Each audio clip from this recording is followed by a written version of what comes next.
Abra no livro de Mateus, capítulo 11, versículo 28. Se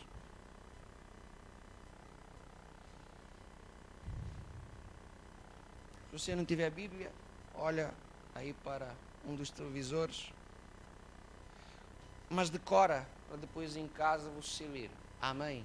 É sempre importante que você chegue em casa e confirme tudo aquilo que você ouviu na igreja.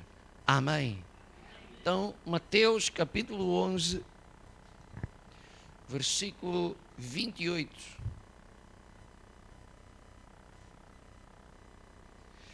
Inclina a sua cabeça um instante. Senhor nosso Deus e nosso Pai,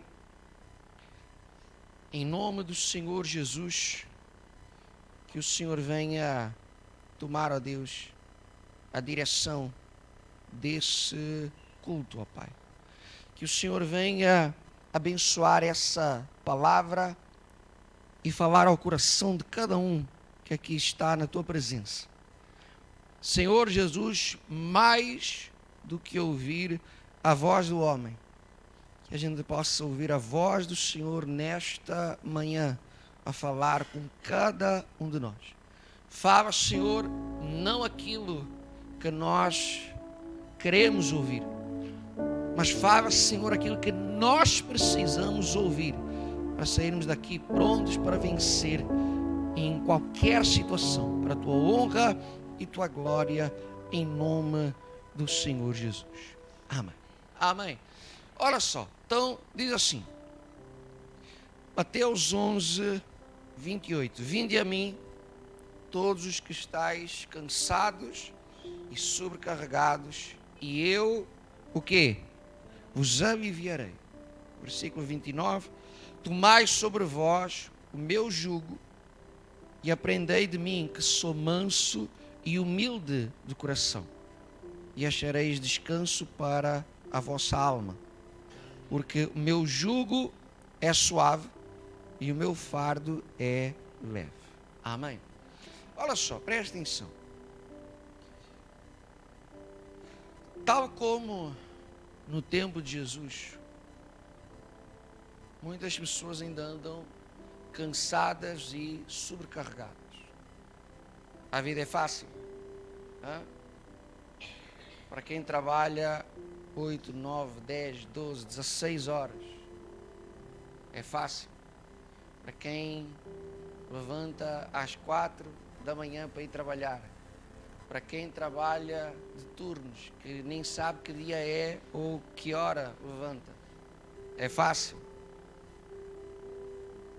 Fora o pagar as contas, fora o educar os filhos, que nesta geração e nesta sociedade de hoje não é nada fácil.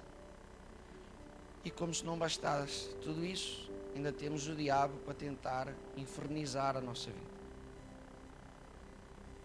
Então todas essas coisas servem para nos cansar e sobrecarregar. Não é novidade de agora. Há 2000 anos atrás, Jesus já dizia: vinde a mim, todos vós que estáis o quê? Cansados e sobrecarregados. Primeiro ponto, ele não diz, eu vou ter convosco. Ele diz o quê? Vinde a mim. Portanto, o primeiro ponto é eu reconhecer que eu preciso da ajuda dele e que é ele quem vai me trazer esse alívio. Ele nos faz esse convite.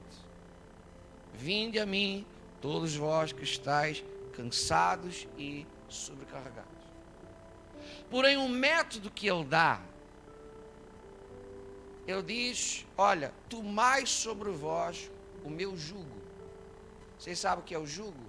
O pessoal do campo deve saber. Você não sabe o que é? O jugo, a gente arranjou aqui algo para tentar exemplificar. Vem cá, Elton, és a minha cobaia hoje. Coloca aí a tua cabeça. Ih, Jesus. Vamos lá, segura aí.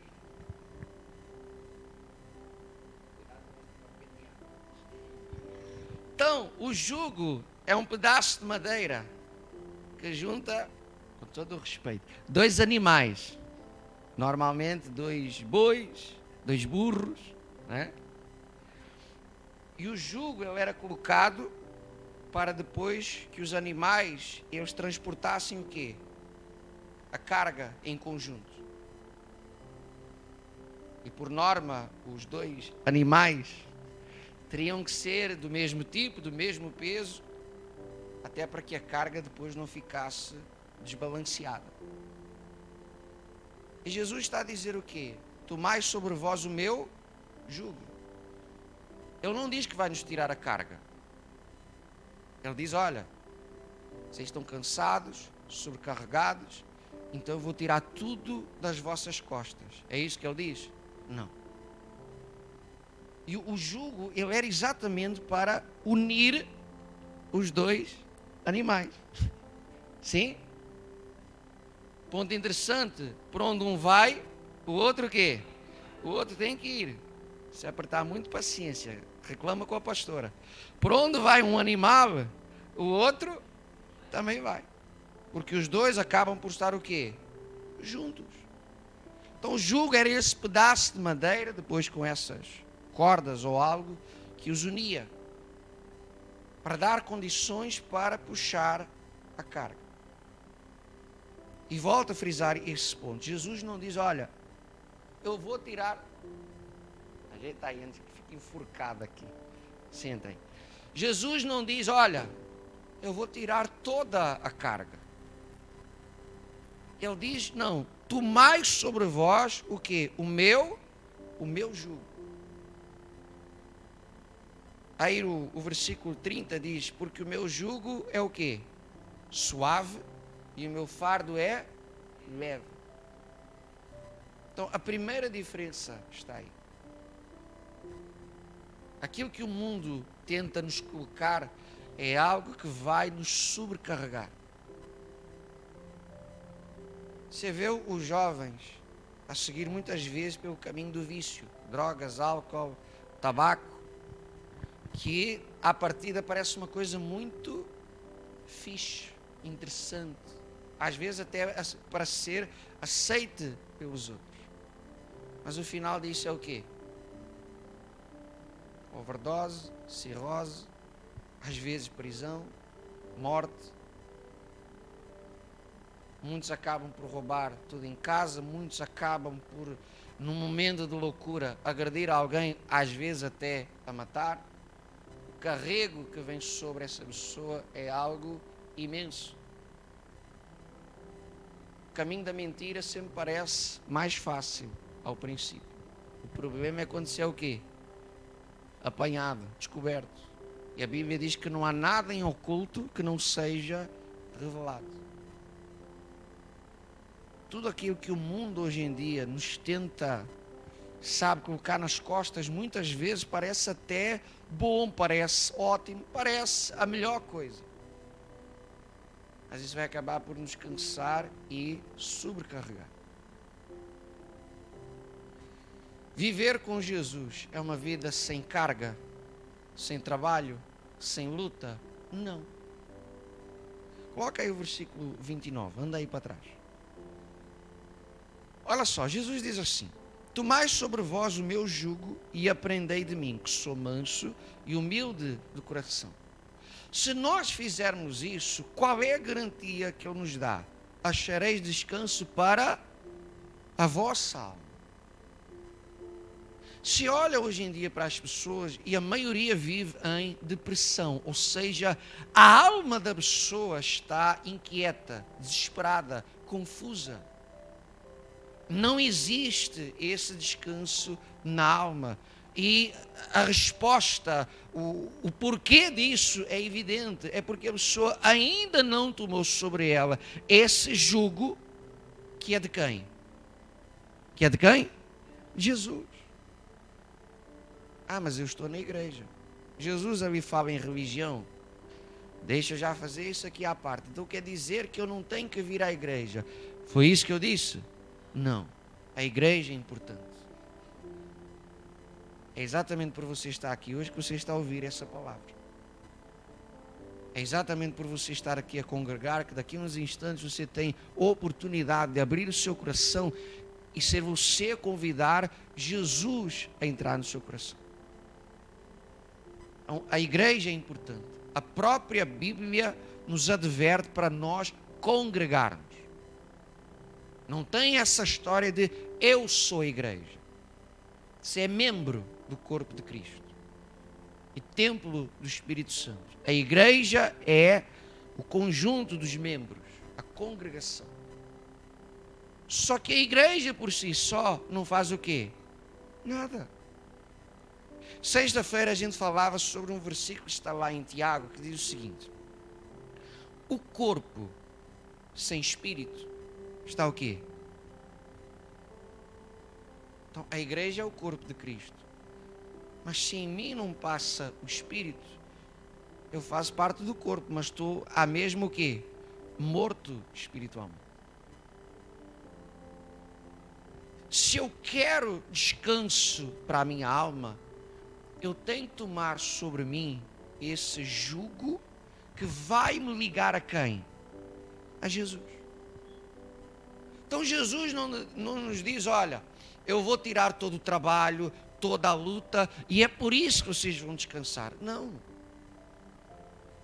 Porque ao fim e ao cabo, o que importa não é a luta, não é o obstáculo, não é o trabalho, não é o tamanho disso, mas é quem está do nosso lado. Vamos falar aqui um pouco de... Vamos usar como exemplo, até porque, mesmo que você veja poucas notícias, há de estar dentro do assunto. Não existe essa guerra da Rússia contra a Ucrânia, sim ou não? Já leva quanto tempo? Já vai para 2 anos. Você já viu o tamanho da Rússia? Você já viu o poderio, armamento militar, bélico que a Rússia tem? Mas a Ucrânia ainda está lá, sim ou não? Porque está a lutar sozinha? Tem uma quantidade de países a dar-lhes condições para que eles se mantenham.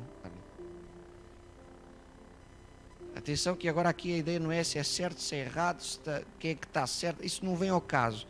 O que eu quero que você entenda é que um país daqueles, se não tivesse alguém do lado, aquilo já estava tudo o quê? Tudo destruído.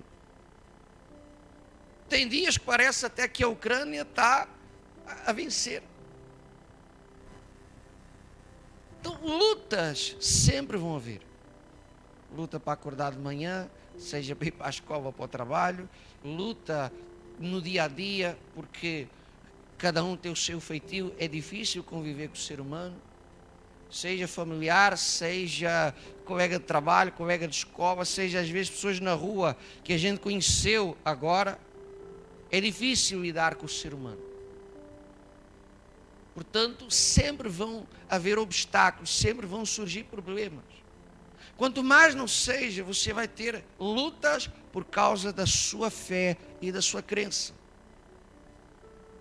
Porque o mundo hoje em dia está assim. Você tem que aceitar tudo. Mas quando você tenta colocar da mesma forma a sua fé, dizem, não, isso não pode ser. Porque você está a ser preconceituoso, porque você está a ser xenófobo, racista e etc. Portanto, quanto mais não seja, nós vamos ser perseguidos, nem que seja só por causa da nossa fé. Então, lutas virão. Só que ainda assim, eu posso ter descanso na minha alma. Se você está cansado e sobrecarregado, é porque aquele que está do seu lado não é Jesus. Em alguma área da sua vida, provavelmente você tem tirado Jesus desse jugo. Porque quando é Ele quem está presente, é Ele quem vai levar a carga. Por isso, isso nos dá descanso. A carga existe, mas quem vai acabar por fazer todo o trabalho é quem? É Ele. É como se eu tivesse ligado, não é? Vamos dar aqui a bênção para ele. Ele é Jesus. Estamos os dois ligados. A vida tenta nos sobrecarregar, mas eu coloco Jesus na minha vida. Eu vou para o trabalho, eu vou para a faculdade, eu vou para a escola, mas eu coloco Jesus ali. Eu não tenho vergonha de assumir. Eu vou entrar no relacionamento, eu vou concorrer para algo, mas eu coloco Jesus. Eu próprio pego no jugo e coloco. E quando vier as provas, as lutas e as dificuldades, quem é que vai carregar? Não sou eu. Ele próprio carrega sobre ele. Para dar descanso à nossa alma. Quando ele diz o meu jugo é suave, é leve, não é porque ele não existe. Não é porque a carga não existe. É porque Jesus faz questão de levar sobre ele aquilo que era para quem? Para nós. Foi isso que ele fez na cruz. A Bíblia diz o castigo que nos traz a paz estava o quê? Sobre ele.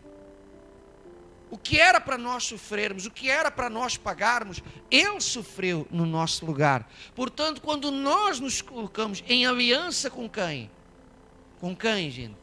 Não é com a igreja apostólica, não é com a religião, não é com aquele pastor, ou com aquele bispo, ou com aquele apóstolo. A nossa ligação, a nossa aliança passa a ser com quem? Com Jesus. Nem é uma questão de Deus, é Jesus, que é o caminho, a verdade e a vida. Não é apóstolo, não é Maria, não é Fátima, não é Santo Antônio, não é São Pedro, nem São João, é Jesus Cristo. Em que a palavra de Deus nos diz que Ele é o caminho. Se Ele é o caminho, significa que não existe nenhum outro. O que nos faz conhecer a verdade, o que nos leva à vida, o que traz descanso para a nossa alma. E agora, como é que está a sua vida? De que forma Jesus tem feito parte da sua vida? Porque muitas vezes tentamos demonstrar uma grande ligação e uma grande aliança com Ele. Aonde? Dentro da igreja. Mas depois colocamos-o de parte na faculdade, na escola, no trabalho, no relacionamento, na rua. E é por isso que muitos, mesmo conhecendo a palavra, vivem deprimidos, pensam no suicídio, têm um esgotamento. A vida parece que os problemas colocaram os pés em cima da pessoa, por isso ela anda cansada, sobrecarregada. A felicidade da nossa vida não se trata de religião, trata-se da nossa ligação com quem? Com Jesus.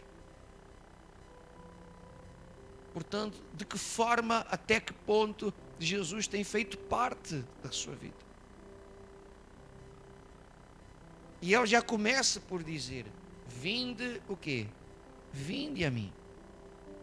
Vocês estão cansados, vocês estão sobrecarregados, eu tenho a solução. Agora, eu não vou entrar na vossa vida, eu não vou tirar algo sobre vós, a não ser que vocês em primeiro lugar deem o quê? O passo. Você quer? Venha até mim.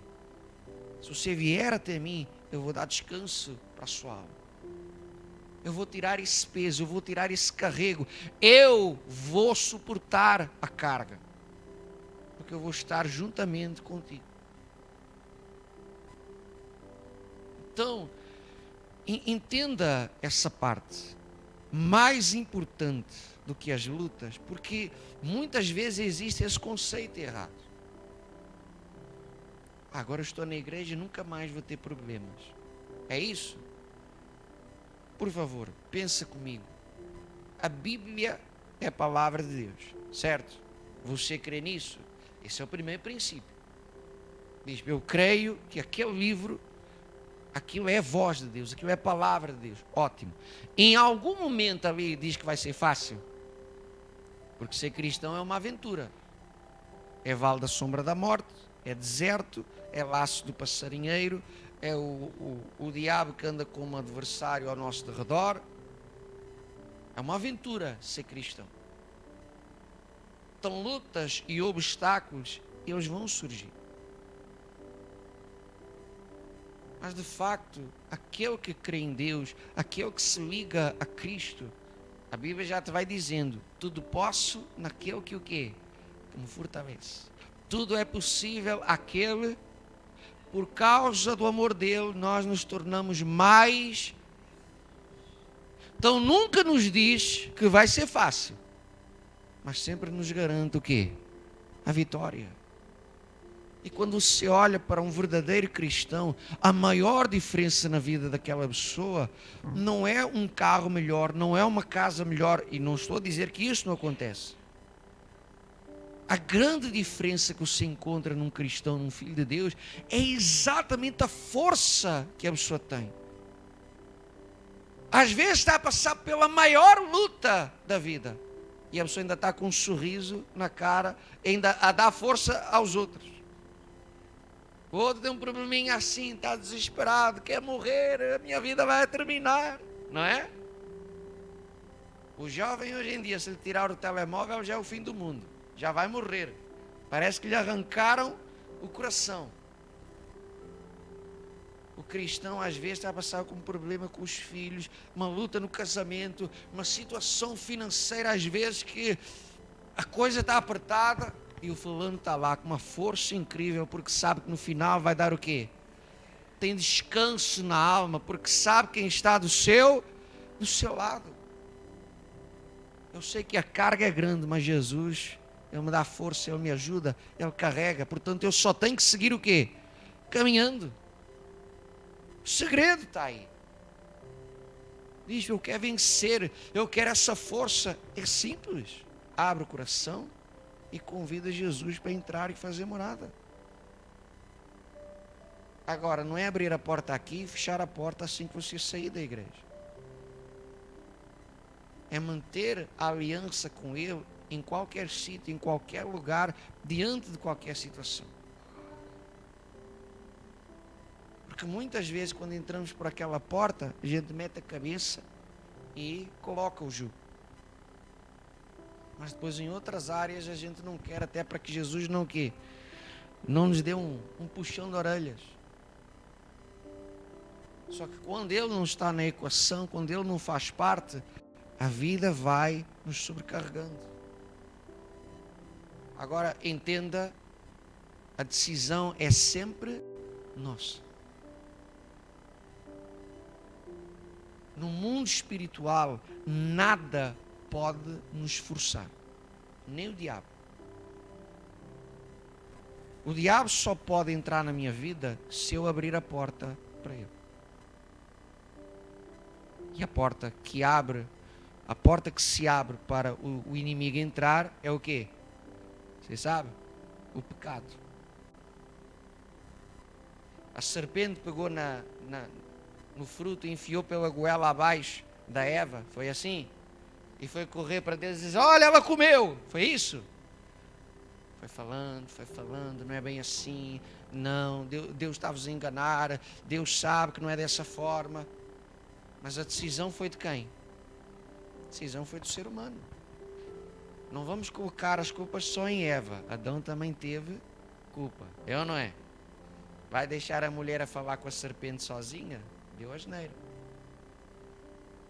Mas veja que no mundo espiritual nada consegue nos forçar. Da mesma forma Jesus diz, olha, eu estou à porta aí, se me convidares a entrar, eu vou entrar e vou cear contigo, ou seja, eu vou ter comunhão contigo. Ele diz, vinde a mim, ou seja, a decisão é vossa. Estou à porta, eu bato, eu quero entrar, mas eu só entro se for o quê? Convidado. Portanto, a decisão é o quê? Portanto, agora o que você vai fazer com essa informação, a decisão é sua. Bispo, eu tenho vivido cansado, não é por causa do trabalho, um cansaço. Entenda, não confunda o que está aqui com cansaço físico. Nós estamos a falar de algo mental, espiritual. Tem gente que não faz nada da vida e mesmo assim está cansada e sobrecarregada. tem outros que trabalham que nem uns loucos e andam aí com uma força incrível. Portanto, nós não estamos a falar de algo físico, estamos a falar de algo espiritual. E o espiritual também está, sabe, envolvido com a nossa mente. Bispo, eu tenho me sentido cansado, na alma, na mente, não sinto paz, eu preciso disso. Então nessa manhã, convida Jesus. Senhor, saí da minha casa, vim até aqui, não vou voltar para casa da mesma forma. Entra na minha vida, faz parte da minha vida. Eu quero tomar esse jugo, ou seja, eu quero estar ligado com quem? Com o Senhor, com Jesus. E se isso é sincero, pode ter certeza que hoje você sai daqui ligado com o Senhor, em nome de Jesus. Amém? Então fique de pé, vamos falar com Deus. Feche os olhos, coloque as mãos no seu coração.